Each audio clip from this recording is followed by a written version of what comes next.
ఎక్కడైనా ల్యాండ్ పై ఇన్వెస్ట్ చేయాలని అనుకుంటున్నారా? అయితే ఫ్యూచర్ సిటీలో ఇప్పుడే ల్యాండ్ పీస్ పెట్టుకోండి. పూర్తి వివరాలకు మాకు కాల్ చేయండి. నమస్కారం. కార్తీక పురాణం 19వ అధ్యాయం పారాయణలోకి వచ్చాం.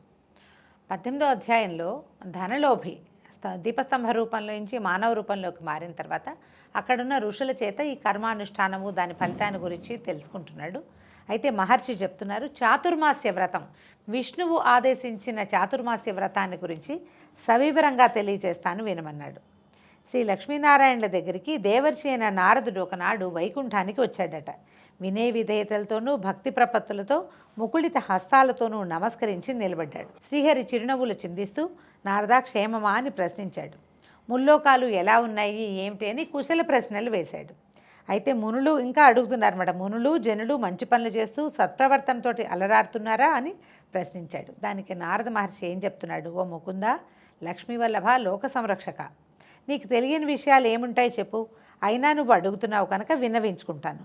లోకంలో మానవులంతా ఎవరి పనులను బట్టి వాళ్ళు తిరుగుతున్నారు. అంటే ఎవరి హడావిడిలో వాళ్ళు ఉన్నారు. చేయవలసిన పనుల పట్ల శ్రద్ధ లేకుండా ఉంది.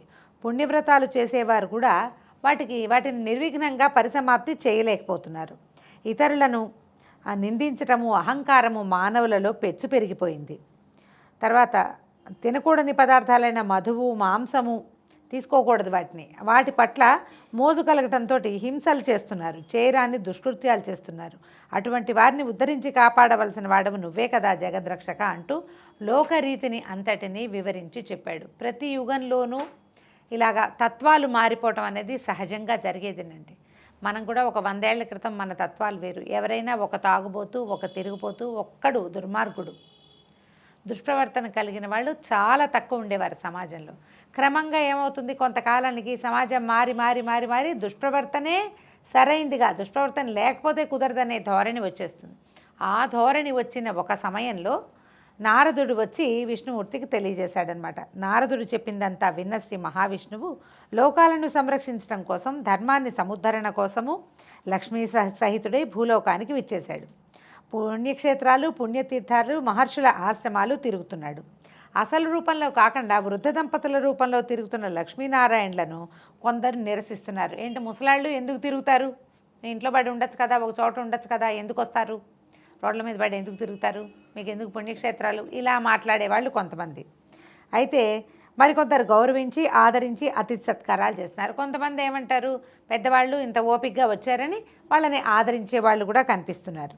అసలు వీళ్ళని పట్టించుకోకుండా వాళ్ళ పనులలో నీలమైపోయిన వాళ్ళు ఇంకా కొంతమంది. ఈ విధంగా ప్రజలు అనేక రకాలుగా తిరగటం చూసిన రమామాధవులు ఋష్యాశ్రమాలకు బయలుదేరారు. అలా ప్రయాణిస్తూ మహర్షులను సందర్శిస్తూ నైమిషారణ్యానికి చేరుకున్నారు. నైమిషారణ్యం మనం ఎప్పుడు చెప్పుకునేదే, మహాద్భుతమైనది. ఎందరో ఋషులు మునులు అక్కడ నివసిస్తూ ఉంటారు. నిత్యము ఏదో ఒక యాగంతో, ఏదో ఒక యజ్ఞంతో అలరారుతూ ఉంటుంది. ఆ ప్రాంతానికి చేరారట. అయితే అక్కడ సూత శౌనకాది మహర్షులు ఆ వృద్ధ దంపతుల్ని భక్తి శ్రద్ధలతో ఆరాధించారు. వారిలో జ్ఞానసిద్ధుడనే యోగ పుంగవుడు ఉన్నాడు. ఒక ఆయన యోగీశ్వరుడు. ఆయన ఏమన్నాడు, హృషికేశ, మాధవ, మధుసూదన, పుండరీకాక్ష, ఈనాటి మీ రాకతో మేము మా ఆశ్రమము పవిత్రులమై ధన్యత చెంది తరించాము. ఓ చరాచర జగన్నాటక సూత్రధారి, లోకాలన్నీ అతలాకుతలమైపోతున్నాయి, సత్కర్మలకి దూరమైపోతున్నాయి, ధర్మము గ్లానికి గురి అవుతోంది. ఓ లోకరక్షక, లోకాలన్నీ తరించే ఉపాయాన్ని ఉపదేశించు అని పరిపరి విధాలుగా ప్రార్థించాడట జ్ఞానసిద్ధుడనే యోగి పుంగవుడు. శ్రీమన్నారాయణుడు ఏమన్నాడంటే, జ్ఞానసిద్ధ, కోరుకోవలసిన కోరికనే కోరావు. లోకాన్ని ఉద్ధరించాలనే ధ్యేయంతో నేను లక్ష్మితో కలిసి భూలోకానికి వచ్చాను. లోకశ్రేయసే ధ్యేయంగా పెట్టుకున్నందుకు గాను నేను నీకు 2 వరాలు ఇస్తాను, కోరుకోమని అన్నాడట శ్రీహరి. అంటే జ్ఞానసిద్ధుడు, దేవాధిదేవ, ప్రాపంచిక వ్యామోహాలకు అతీతంగా తిరగలేకపోతున్నాము కనుక నీయందే మనసు లగ్నమై ఉండేటట్టుగా అనుగ్రహించమని మొదటి వరాన్ని కోరుకున్నాడు. అంటే ప్రపంచం మనని పరిపరి విధాలుగా లాగేసుకుంటుంది. మనకి శ్రద్ధ, భక్తి, ఆసక్తి ఉన్నప్పటికీ మన చుట్టూతా ఉన్న సమాజం వల్ల మనం ఎంతో కొంత అందులోంచి బయటకు వచ్చేస్తాం. ఉండలేకపోతాం పట్టుకుని. చేయగలిగిన వాడు, ఏదైనా విధానంగా పద్ధతిగా చేయదలుచుకున్నవాడు తన ధర్మాన్ని విడిచిపెట్టకూడదని భావించేవాడికి ఇంట్లోంచే వ్యతిరేకత వస్తుంది. ఇల్లు, సమాజము అతన్ని చేయనివ్వదు. కొంతకాలం అంటే ఈ ధర్మగ్లాని అనేది ప్రతి యుగంలోనూ కనపడుతుంది. ఆ యుగంలో బాగా కనిపిస్తుంది అన్నమాట. అయితే దాన్ని అనుగ్రహిస్తానని చెప్పాడు పరంధాముడు. రెండో వరం కోరుకోమన్నాడు. దురాచారాలు, పాపకర్మలు, స్వార్థ చింతనలు ప్రజలలో బాగా పెరిగిపోయాయి కనుక అవి తొలగిపోయి ప్రజలు ధర్మచింతనలై ప్రవర్తించడానికి అనుకూలత కలిగించగలిగినటువంటి వ్రతాన్ని దేనైనా ఉపదేశించమని ఈయన జ్ఞానసిద్ధుడు కోరుకున్నాడన్న. ఈ కోరిక విన్నటువంటి లోకరక్షకుడు, నీ కోరికని సిద్ధింపజేయగలిగే ఒక వ్రతాన్ని అనుగ్రహిస్తాను. దీనివలన ప్రజలలో జాగరూకత కలుగుతుంది, నిశ్చలత ఏర్పడుతుంది, నిర్మలత్వం లభిస్తుంది. ఆషాఢ శుద్ధ దశమి నుండి కార్తీక శుద్ధ ద్వాదశి వరకు కలిగినటువంటి 4 నెలల కాలము లక్ష్మీ సహితుడనై నేను పాలకడలిలో పవళించి ఉంటాను. నాకు నిద్రాసుఖాన్ని కలిగించే ఈ కాలమంతా ప్రజలు మెలకుగా మసలుకోవటానికి నేను చెప్పే వ్రతం సహాయపడుతుంది. ఈ వ్రతం నాకు అత్యంత ప్రీతిపాత్రమైనది. నియమనిష్టలను పాటిస్తూ ఈ 4 నెలలు చేసే వ్రతాన్ని చాతుర్మాస్య వ్రతం అంటారు. ఈ వ్రతాన్ని ఆచరించడం వల్ల జనుల పాపాలు నశించి తరిస్తారు. జరాభారం అంటే ముసలితనపు బాధలు, ఆరోగ్య భంగము, అనారోగ్యాలు, జన్మల వలన అంటే పదే పదే పుట్టడం వల్ల కలిగేటువంటి బాధలు ఏవీ ఉండవు. పుణ్యప్రదాయకమైన ఈ వ్రతదీక్ష చేపట్టిన వాళ్ళు ఆషాఢ శుద్ధ దశమి నుండి తర్వాత నెలలోని శ్రావణ శుద్ధ దశమి వరకు శాకము చెప్దాం దాని సంగతి. ఆ తర్వాత శ్రావణ శుద్ధ దశమి నుండి భాద్రపద శుద్ధ దశమి వరకు పెరుగు, భాద్రపద శుద్ధ దశమి నుండి ఆశ్వీజ శుద్ధ దశమి వరకు పాలు, ఆశ్వీజ శుద్ధ దశమి నుండి కార్తీక శుద్ధ దశమి వరకు పప్పు దినుసుల్ని వదిలిపెట్టాలి. 4 నియమాలు చెప్తున్నారండి. తొలి నెలలో అంటే ఆషాఢం నుంచి శ్రావణం దాకా శాకం అంటే కూరలు మానేయాలి. కూరగాయలు లేవు, ఓన్లీ పప్పు, కూరలు తినకూడదు అని. అంటే కార్తీక పురాణాన్ని బట్టి ఇట్లా చెప్తున్నారండి. ఈ కాలంలో మళ్ళీ ఏవో కొంచెం మన గురువు ఉపదేశిస్తారు, ఇవి తినండి ఇవి తినకూడదు అని. మనం గురూపదేశాన్ని బట్టి ప్రవర్తించవచ్చు. పురాణంలో చెప్పింది అయితే ఇది శాకము. తర్వాత ఏమో శ్రావణం నుంచి భాద్రపదం దాకా పెరుగు తినకూడదు. తర్వాత భాద్రపదం నుంచి ఆశ్వీజం వరకు పాలు మానేసేయాలి. అంటే పాల ప్రోడక్ట్లు అని చెప్పట్లేదండి, క్షీరమే వ్యర్థం అని చెప్తున్నారు. తర్వాత ఆశ్వీజ శుద్ధం నుంచి ఆశ్వీజ మాసం నుంచి కార్తీకం వరకు పప్పులన్నీ వదిలిపెట్టేసేయాలి. కందిపప్పు, పెసరపప్పు, మినపప్పు, శనగపప్పు, పల్లీలు వీటిని మానేసేయాలి. పప్పు ధాన్యాలను మాత్రం మానేసేయాలట. క్రమంగా నేను చెప్పిన వాటిల్లో ఒక్కొక్కటిగా వదిలిపెడుతూ పరిమితమైన ఆహారాన్ని తీసుకుంటూ పూజా పునస్కారాలతో ఈ 4 నెలల కాలము భక్తి తత్పరులై నన్ను సేవిస్తూ ఉండాలి. ఈ విధంగా నన్ను సేవించే వారికి నేను ముక్తిని ప్రసాదిస్తాను. ఇట్లా అంటే చాతుర్మాస్య వ్రతాన్ని ఆచరిస్తే విష్ణువుకి అత్యంత ప్రీతిపాత్రమైన ఈ 4 నెలలు ఆయన నిద్రాకాలంలో ఉన్నప్పుడు మనం ఆయననే సేవిస్తూ ఆయన చెప్పినటువంటి విధానాన్ని పాటిస్తూ ఈ వ్రతాన్ని చేస్తే విష్ణువుకి ప్రీతిపాత్రమైన వ్రతం చేయటం వల్ల తర్వాత కాలంలో మనకి అనారోగ్యాలు రావని, బాగుంటామని. మీరు చూడండి, ఏదైనా ఒక వస్తువు తినకూడదు అంటే అదే ఎక్కువ తినాల్సి వచ్చి మనం వెంబడపడుతూ ఉంటుంది. బుద్ధికి సంయమనం కావాలి. నేను చాతుర్మాస్యంలో ఉన్నా ఇది నేను తిన్ను అని చెప్పగలగాలి. నేను తిన్నాను చెప్పాలి, తినకుండా ఉండాలి. ఈ రకంగా నియమ పాలన వల్ల ఏమవుతుంది, జీవితానికి క్రమశిక్షణ, ఒక పద్ధతి, తీరు, తెన్ను వస్తాయి. ఓ 4 రోజులు అవి తినకపోవటం వల్ల ఒంటికి కొంత ఆరోగ్యం కూడా చేకూరుతుంది. ఇది పురాతన కాలంలో చెప్పబడింది, ఇప్పటికీ ఇది ఆచరించే వాళ్ళు ఉన్నారు. దీంతో పాటుగా అంటే ఇదివరకు సన్యాసులు మాత్రమే, ఇప్పుడు ఒక కాలంలో పాటు అందరూ గృహస్థులు కూడా చేసేవాళ్ళు. ఈ కాలంలో మనం సన్యాసాశ్రమం స్వీకారం చేసిన వాళ్ళు పొలిమేరలు దాటకూడదని, 4 నెలలు ఒకే ప్రాంతంలో ఉండాలని ఇలాంటి నియమాలు కనిపిస్తాయి. గురువుగారు ఎవరో ఫలానా చోట చాతుర్మాస్య వ్రత దీక్ష చేశారని మనం పేపర్లలో చూస్తాం. మనకి ధార్మిక సంబంధమైన పత్రికలలో మనకు విరివిగా కనపడుతుంది. గృహస్థులు కూడా రేర్గా కొంతమంది పాటిస్తూనే ఉంటారు. ఇళ్లలో ఉన్న పద్ధతుల్ని వదిలిపెట్టకుండా చాతుర్మాస్యాన్ని చేయటం. ఇందులో ఏంటంటే ఏకభుక్తము, భూశయనము, బ్రహ్మచర్యము ఇలాంటి నియమాలు ఖచ్చితంగా పాటిస్తారు. కొంచెం పెద్ద వయసు వాళ్ళే ఈ పద్ధతుల్ని పెట్టుకుంటున్నట్టుగా కనపడుతోంది. పూర్వకాలం బహుశా ఈ చాతుర్మాస్యాన్ని అందరూ చేసేవాళ్ళు. ఆహార నియమం ఒకటే తీసుకుంటామండి అనేవాళ్ళు కూడా ఉన్నారు. చాతుర్మాస్య దీక్ష ఉంది, కాకపోతే ఈ నెలలో ఈ ఆహార నియమమే, మిగిలిన భూశయనాదులు, బ్రహ్మచర్యాదులు వాటిని పెట్టుకోలేదు అని చెప్తారు. ఏదైనా ఇదొక పద్ధతి.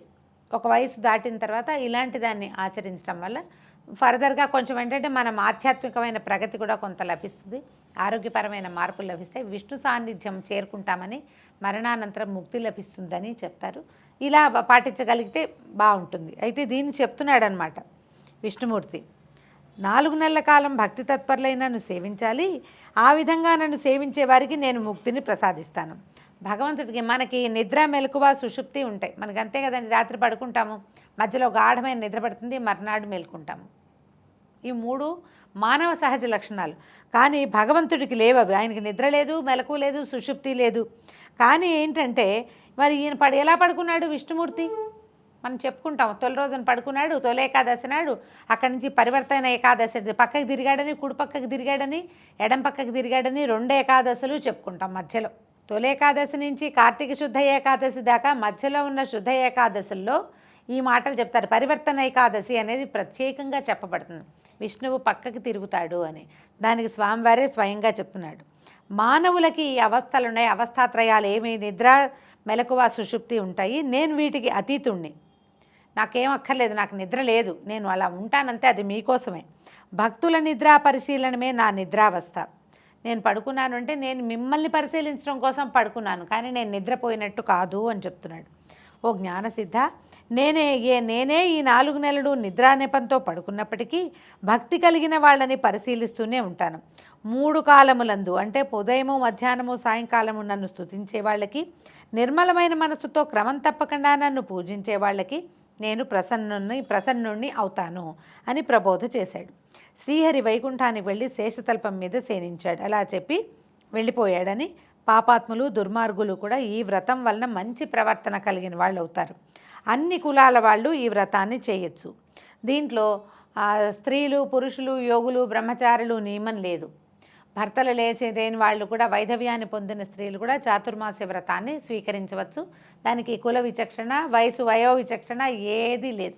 స్త్రీ పురుషులు అందరూ కూడా ఈ వ్రతాన్ని చేసుకోవచ్చు. ఆ వ్రతం ఏముంది? 4 నెలలు ఇలా చెప్పబడినటువంటి పదార్థాలను విసర్జించటము, ఏకభుక్తము, భూశయనము. ఒకటి పగలే భోజనం చేస్తాం, రాత్రిపూట ఏ రోజు అన్నం తినము. తర్వాత వేరే ఊరు ప్రయాణాలు చేయము, తరచుగా దేవాలయాలకు వెళ్ళటము, భగవంతుని నామస్మరణ, త్రికాలాల్లోనూ విష్ణునామస్మరణ చేయటమే ఈ చాతుర్మాస్య వ్రతం యొక్క లక్షణమట.